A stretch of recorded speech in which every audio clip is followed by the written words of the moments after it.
అందరికీ నమస్కారం అండి. ఈరోజు నేను మీకు ఒక అద్భుతమైన దేవాలయాన్ని చూపించడానికి వచ్చేసాను. వందల సంవత్సరాల నాటి చరిత్ర గల దేవాలయం ఈరోజు మీరు చూడబోతున్నది.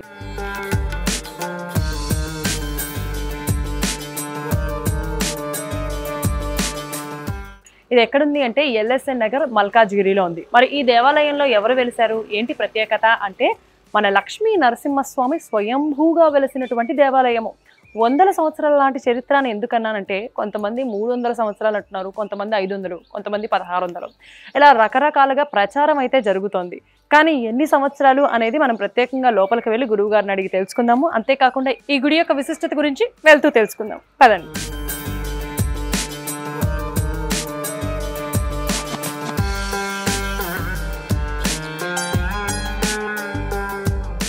మరి ఈ దేవాలయానికి రావాలి అని అంటే సికింద్రాబాద్ మెట్రో స్టేషన్ దిగిన తర్వాత అక్కడి నుంచి ఏదైనా క్యాబ్ అంటే వెహికల్ కానీ ఆటో ద్వారా రావాలి. లేదు అంటే కనుక ఇంట్లో నుంచే సొంత వెహికల్ ద్వారా వచ్చినట్లయితే గూగుల్లో కూడా మనకి శ్రీ జయగిరి లక్ష్మీ నరసింహస్వామి టెంపుల్ మల్కాజ్గిరి అనో మెట్టిగూడ అని పెడితే కరెక్ట్గా ఇదే అడ్రస్కి వచ్చేస్తుంది. అలా అయితే డైరెక్ట్గా వచ్చేయచ్చు.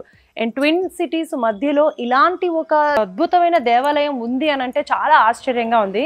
ఎందుకంటే నేను ఇలా మెట్ల దారిలో వెళ్దాము అని చెప్పి ఇలా ఎంటర్ అయిన వెంటనే నాకైతే చూడంగానే ఏమనిపించిందంటే ఒక అడవి ప్రాంతంలో ఈ దేవాలయం ఉందేమో అన్నట్టుగా అనిపించింది. ఈ చుట్టుపక్కల ఉన్న చెట్లు ఇవన్నీ చూస్తుంటే. సో మరి ఇంకెందుకు ఆలస్యం, లోపలికి వెళ్ళి ఆ లక్ష్మీ నరసింహస్వామిని దర్శనం చేసుకొని వద్దాం. పదండి.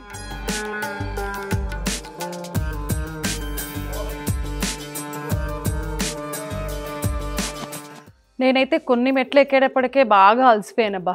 అందుకనే ఒక దగ్గర అయితే కొంచెం సేపు ఒక 5 minutes రిలాక్స్ అవుదాం కదా అని కూర్చున్నాను. అండ్ ఇంకొక విషయం ఏంటంటే ఇక్కడ మీరు చూస్తున్నారా ఈ మెట్లకి చక్కగా పసుపు రాసి, గంధం రాసి, కుంకుమతో బొట్లు ఇవన్నీ కూడా పెట్టి చాలా చక్కగా అలంకరించారు ప్రతి ఒక్క మెట్టుకి అనమాట. అంటే ఏంటంటే కోరికలు తీరాలి అనుకున్న వాళ్ళు, అలాగే కోరికలు తీరిన వాళ్ళు కూడా ఇలా మెట్లకి చక్కగా కుంకుమ పసుపుతో అలంకరించి ఆ తర్వాత అయ్యవారిని అమ్మవారిని దర్శించుకుంటారు. అంతేకాకుండా ఇక్కడ మీరు చూసినట్లయితే నేను ఇందాక చెప్పాను కదా, అడవి మార్గంలో వస్తున్నట్టుంది, అడవి మధ్యలో ఈ ఆలయం అనేది ఉన్నట్టుగా ఉంది అనేది. ఇక్కడున్న చెట్లకి కూడా వందల సంవత్సరాల చరిత్ర ఉంది. ఇవన్నీ కొన్ని మామూలు చెట్లు అయితే కొన్ని ఔషధయుక్తమైన అంటే ఆయుర్వేదానికి సంబంధించిన చెట్లు కూడా ఉన్నాయి. ఇక్కడి నుంచి వచ్చే గాలి కూడా పీల్చుకుంటే మనకి చాలా మంచిదన్నమాట. సో మరి రిలాక్సేషన్ అయితే అయిపోయింది, మళ్ళీ లేచి అలా పైకి వెళ్దాం. పదండి.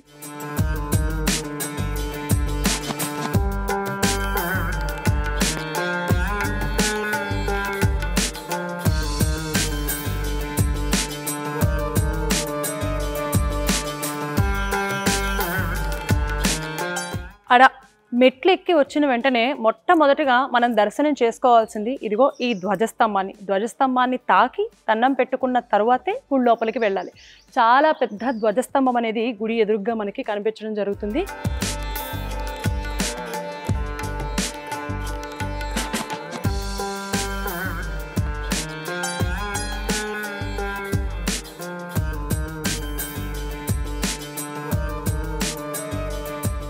ధ్వజస్తంభాన్ని దర్శించుకున్న తరువాత నరసింహస్వామికి ఎదురుగ్గా గరుడ దేవుడు ఉంటాడు. ఆ గరుడ దేవుడిని కూడా దర్శించుకోవచ్చు.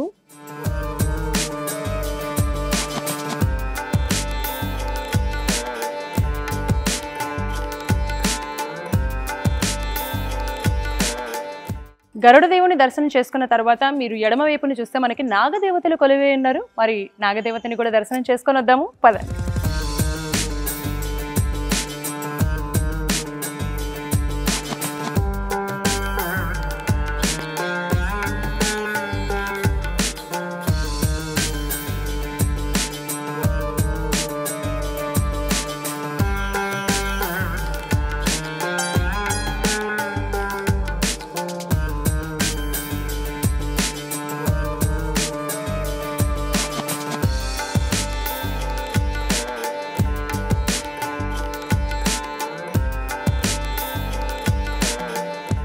నాగదేవతల్ని దర్శనం చేసుకున్న తర్వాత ఇక గర్భగుడిలోకి వెళ్ళి ఆ లక్ష్మీ నరసింహస్వామిని దర్శించుకుందాం.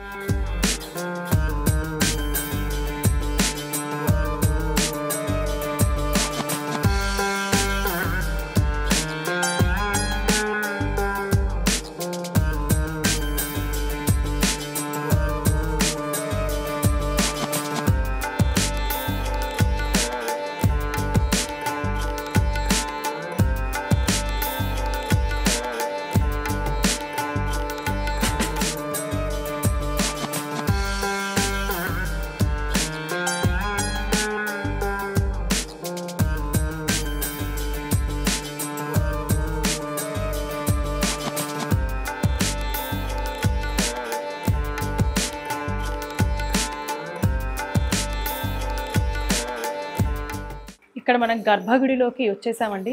సో మీరు చూడొచ్చు, స్వయంభూగా వెలసినటువంటి శ్రీ లక్ష్మీ నరసింహస్వామిని దర్శనం చేసుకోవచ్చు. ఈ గుడిలో యొక్క ప్రత్యేకత ఏంటి అంటే, ఎక్కడైనా కూడా ఆ నరసింహస్వామి తొడపైన కూర్చున్నటువంటి లక్ష్మీదేవిని మనం దర్శనం చేసుకుంటాం సాధారణంగా. కానీ ఇక్కడ స్పెషాలిటీ ఏంటి అని అంటే, నరసింహస్వామితో పాటు ఆ లక్ష్మీదేవి కూడా నించుని ఉంటుంది. అడిగిన వెంటనే కోరికలు తీర్చడానికి, ఆపదలు వచ్చిన వారికి నేనున్నాను అనే అభయాన్ని ఇవ్వడానికి ఇక్కడ స్వయంభూగా లక్ష్మీ నరసింహస్వామి ఇలా వెలిశారు. మరి దండం పెట్టుకుందాం.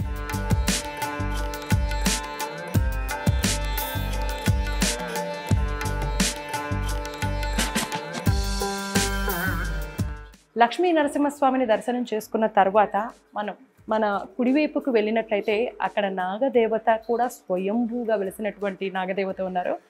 నాగదేవతని కూడా దర్శనం చేసుకొని వద్దాం, పదండి.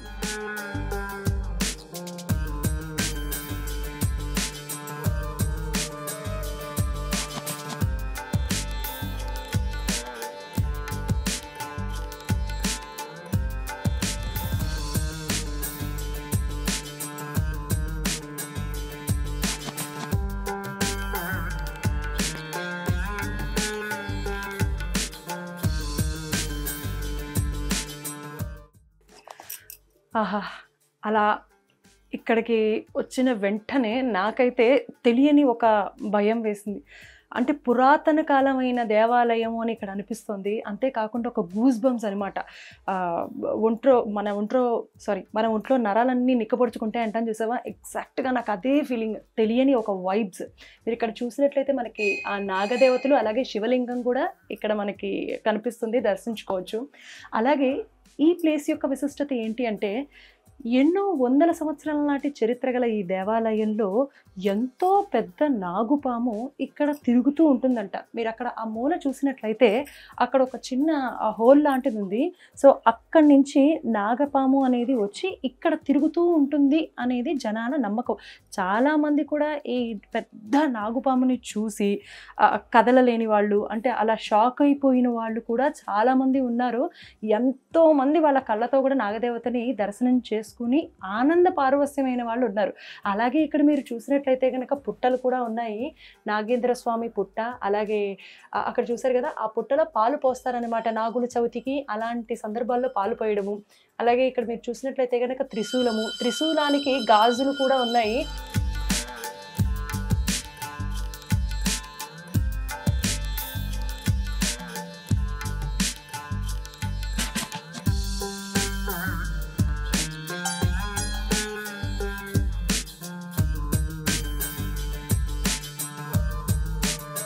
ఈ టెంపుల్ యొక్క విశిష్టత గురించి ఆ నోట ఈ నోట విని నేను చెప్పాను మీకు. కాకపోతే అసలు ఈ ప్లేస్ యొక్క విశిష్టత ఏంటి, అలాగే నరసింహస్వామి ఇక్కడ స్వయంభూగా ఎలా వెలిశారు అనేది మనం ఇక్కడ ముఖ్య పూజారిని అడిగి తెలుసుకుందాం. జై శ్రీమన్నారాయణ. శ్రీమతే రామానుజాయ నమః. ఉగ్రం వీరం మహావిష్ణుం జ్వలంతం సర్వతోముఖం నరసింహం భీషణం భద్రం మృత్యోర్మృత్యుర్నమామ్యహం. శ్రీ జయగిరి లక్ష్మీ నరసింహస్వామి వారి దేవాలయము మన హైదరాబాద్ నగరంలోని నడుబొడ్డున వెలిసినటువంటి స్వయంభూ లక్ష్మీ నరసింహస్వామి వారి దేవాలయం. ఇది కేవలం నరసింహస్వామే కాకుండా లక్ష్మీ సమేతంగా ఇక్కడ వెళ్ళడం అనేటువంటిది ఒక ప్రత్యేకత చాటుకున్నది. దాదాపు 300 సంవత్సరాల క్రితము ఒక ముసలావిడ, ఈ ప్రాంతంలో ఉన్నటువంటి ఒక ముసలావిడ యాదగిరిగుట్ట దర్శనానికి ప్రతిరోజు కూడా వెళ్ళి స్వామివారి దర్శించుకుంటూ ఉండేది. ఒకరోజు ఆమె అనారోగ్య కారణాలతోటి మంచంలో పడి లేవలేని స్థితిలో ఉండగా బలవంతంగా స్వామివారి దర్శనం చేసుకుందామని వెళుతూ ఉంటే ఆ మూర్ఛపై కింద పడితే అప్పుడు లక్ష్మీ నరసింహస్వామి వారు కలలో ప్రత్యక్షమై, అమ్మా నేను మీ యొక్క కొండపైనే స్వయంభూగా వెలిచి ఉన్నాను, మీరు అక్కడికి వెళ్ళి దర్శించుకొని పూజా కార్యక్రమం నిర్వహించుకోమని చెప్పేసి ఆ ముసలావిడకి కల్లో కనబడ్డాడు. అప్పుడు ఆ ముసలావిడ చూసరికి ఇక్కడ లక్ష్మీ నరసింహస్వామి వారు, నరసింహస్వామి వారు కాకుండా లక్ష్మీ సమేతంగా ఇక్కడ ఆ యొక్క ముసలావిడ కనబడి ఆ స్వామివారి దర్శనం ఇచ్చారు. అప్పటి నుంచి కూడా ఆమె పూజా కార్యం నిర్వహించుకుంటూ ఈ యొక్క దేవాలయం నడిపిస్తూ ఉన్నది.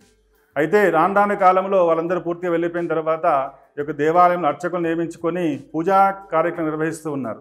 ఇక్కడ ప్రత్యేకత ఏమిటి అంటే, స్వయంభూగా స్వామివారు వెలిసిన దగ్గర నుంచి ఇక్కడ ఒక పుట్ట ఉంటుంది. స్వామివారి ఆదిశేషుడు నాగదేవత రూపంలో ఆదిశేషు గారు ఉంటారు. ఇక్కడ ఎప్పుడైతే స్వామివారు వెలిసిండో అప్పటి నుంచి కూడాను వారికి రక్షణగా ఇక్కడ సర్పం ఉంటుందని చెప్తూ ఉంటారు. శ్వేతనాగు అంటే తెల్లడి పాము ఇక్కడ ఎప్పుడు కూడా సంచరిస్తూ ఉంటుంది. దేవాలయం అందైపోయిన తర్వాత ఎప్పుడు కూడా స్వామివారి దగ్గరికి వచ్చి దర్శించుకొని స్వామివారికి నమస్కారం చేసుకుని వెళ్తూ ఉంటారని చెప్పి పెద్దవాళ్ళు చెబుతూ ఉంటారు. చాలామంది కూడా ప్రత్యక్షంగా కూడా ఆ శ్వేతనాగును చూశారు. ఇక్కడ అనేక సర్పాలు ఉన్నా కూడా స్వామివారి దర్శనానికి వచ్చేవారికి ఎలాంటి ఇబ్బంది కూడా కలిగించే పరిస్థితి ఇంతవరకు కలగలేదు.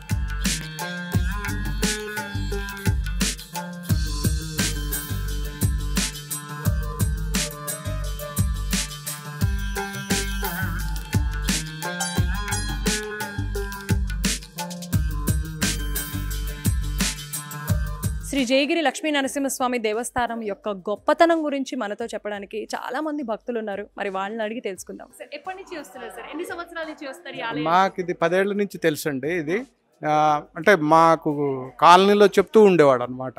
ఎవరికన్నా పెళ్ళిళ్ళు కావాలన్నా లేకపోతే ఏదన్నా పని అనుకుంటే కావాలన్నా ఈ కొండ మీద వెళ్ళి ఇక్కడ నరసింహస్వామి, ఇక్కడ గమ్మత్ ఏంటంటే అమ్మవారు కూడా పక్కన ఉంటారు.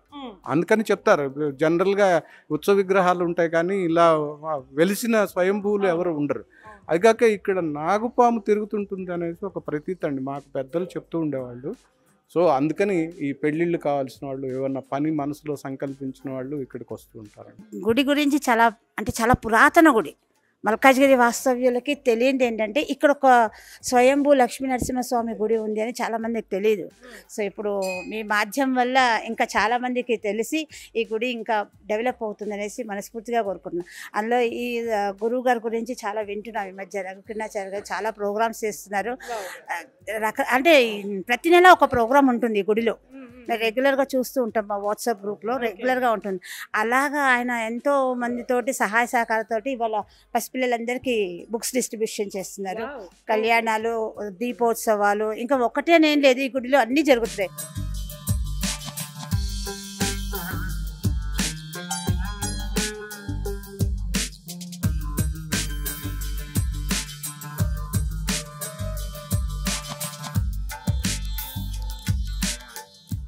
మీరు ఇందాక చూసినట్లుగా మనం మెట్ల మార్గం ద్వారా వస్తే ఏమేమి దర్శనం చేసుకోవచ్చు మొట్టమొదటిగా, ఆ తర్వాత నరసింహస్వామిని దర్శనం చేసుకోవచ్చు అని చూపించాను. మరి మెట్లు ఎక్కలేని వాళ్ళు చాలామంది ఉంటారు పెద్దవాళ్ళు. సో మరి వాళ్ళు ఎలా రావాలి అంటే వాళ్ళకి ఇంకొక వైపుగా మార్గం ఉందన్నమాట, దారి. సో అది మెట్లు ఎక్కకుండానే నార్మల్గానే నడుచుకుంటూ వచ్చేసేయచ్చు. మరి ఆ దారి ద్వారా మనకి మొట్టమొదటిగా శివుడు దర్శనం ఇస్తారు. ఇలాగా వెళ్తూ ఉంటే అంటే ఇటు సైడ్ నుంచి కూడా ఒక దారి ఉంది అని చెప్పాను కదా. సో ఇక్కడ చూస్తున్నారు కదా, మనం ఇలా నడుచుకుంటూ వెళ్తే ఇక్కడ బోర్డు మనకి కనిపిస్తుంది, వే టు శివాలయం అండి. శివాలయానికి వెళ్ళే దారి అనేది ఇటు సైడ్ వెళ్తే కింద శివాలయం కనిపిస్తుంది. మరి వెళ్ళి దర్శనం చేసుకుని వద్దాం పదండి.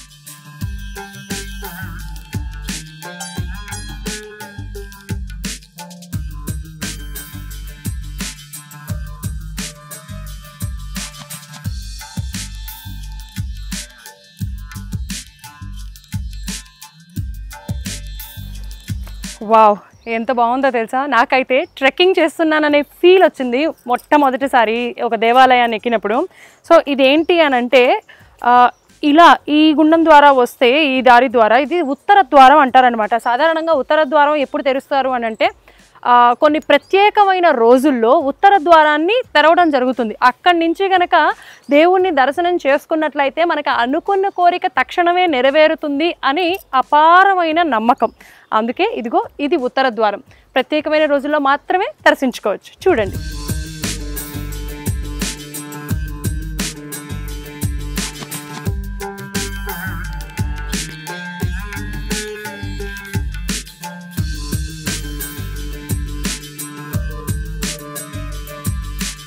శివాలయానికి వెళ్ళే మార్గం మధ్యలో మనకి నవగ్రహాలు కూడా కనిపిస్తాయి.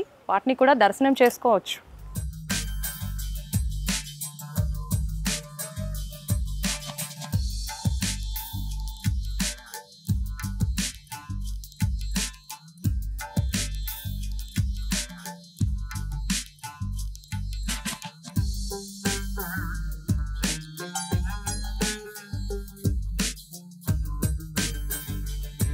చాలా అంటే చాలా బాగుంది, చాలా కొత్తగా ఉంది. అసలు నేనైతే హైదరాబాద్లో ఉన్నాననే ఫీలింగ్ అయితే నాకు ఖచ్చితంగా కలగట్లేదు. ఏదో కొండల్లోకి, గుట్టల్లోకి, లోయల్లోకి వెళ్ళి ఆ దేవుణ్ణి దర్శనం చేసుకుంటున్నానేమో అనే ఫీల్ అయితే వస్తుంది. సో మనకి అలా ఇంకొక 2 స్టెప్స్ దిగితే శివుణ్ణి దర్శించుకోవచ్చు. వెళ్దాం.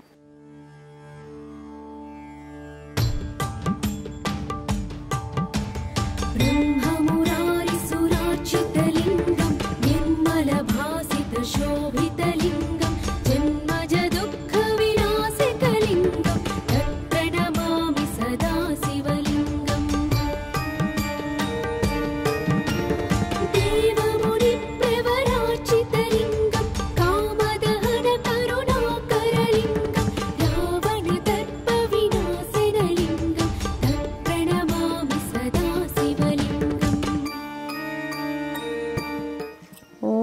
శివాయ, ఓం నమ శివాయ, ఓం నమ శివాయ. ఈ శివాలయము చాలా ప్రశాంతంగా ఉందండి. ఇక్కడ కూర్చొని ఆ శివయ్యను ధ్యానిస్తే తప్పకుండా మనం అనుకున్న కోరిక ఖచ్చితంగా నెరవేరుతుంది. అంతేకాకుండా ఇక్కడ ప్రత్యేకత ఏంటి అంటే దర్శనం చేసుకోవడంతో పాటుగా మనకి ఇక్కడ రాగి చెంబులు, ఇత్తడి చెంబులు లాంటివి ఉంటాయి. వాటితో ఆ శివయ్యకు అభిషేకం కూడా చేయొచ్చు. అలా అభిషేకం చేసి 3 ప్రదక్షిణాలు చేసి దండం పెట్టుకొని మనసులో ఉన్న కోరిక అడిగితే తప్పకుండా తీరుస్తారు అని భక్తుల నమ్మకం.